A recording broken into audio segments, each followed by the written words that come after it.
Wani? Wani?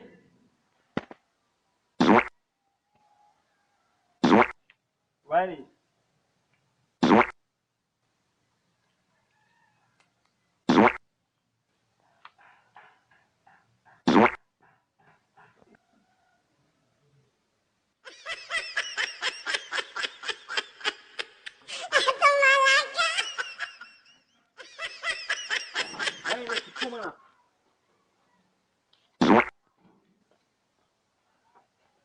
Kai Ahmed tun ɗazu me kaza kana cikin bayi?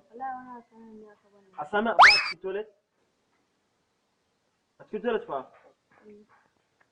Abun da ya sa na tsaya a ban ɗaki ina hidda a sani gaba ɗaya na rikice ne. Karin labarin da gani. Kakka manta an kaga tsaya kallon don kafa.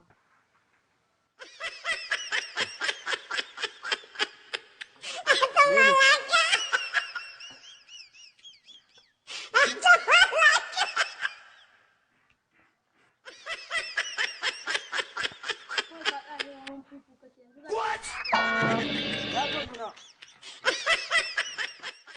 danna subscribe domin samun sababbin daɗaɗɗen shirye-shiryenmu. Mun gode.